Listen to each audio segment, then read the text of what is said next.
have you had any experience of cleaning for health?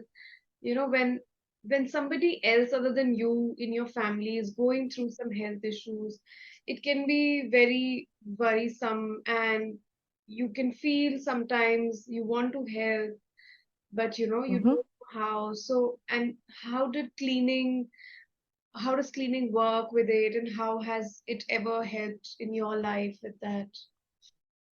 It's really hard, when you have family members and you see them that they're suffering or they have ailments. So, for example, with my mother, yeah, uh, my mother was pretty healthy, and then all of a sudden she had a stroke, in her 80s, and she lived for another 10 years after she had a stroke, and she died when she was 90.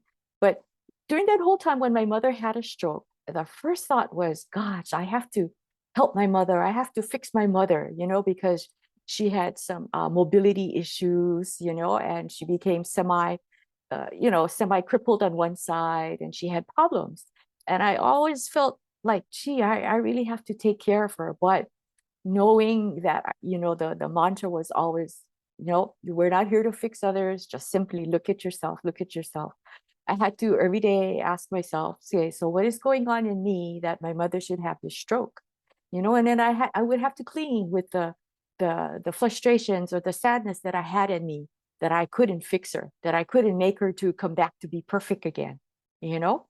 And so I just kept cleaning, just cleaning with all of that. And then eventually, it's many years later, my mother she had another stroke. And so we had to put her in the hospital. And then, the doctor said it's probably her time to go. And that is the hardest thing, to let somebody go. And so I had to clean like all my lifetimes of whatever incidents of with my mother, good or bad, sad, happy. And then what I did is, she was in the hospital for 1 week before she finally transitioned.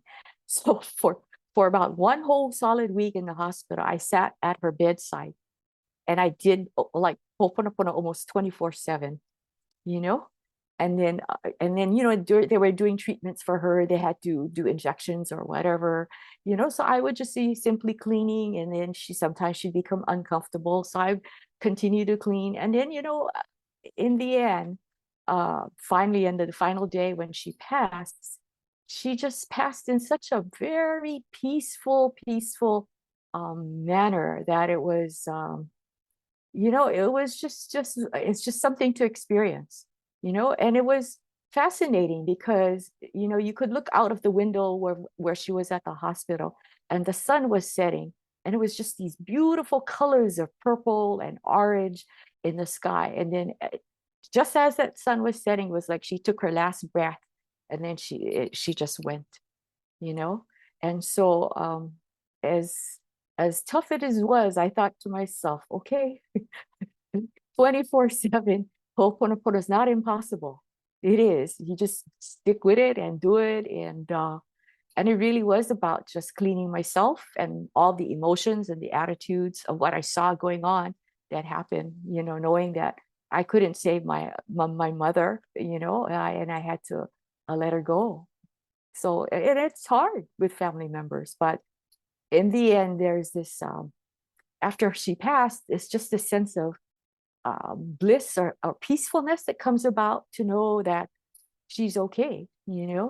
And then every so often, I clean and I ask my own people, oh, so, where's Mama? And my own people say, Mama is in heaven and she is happy. So I go, okay, thank you very much.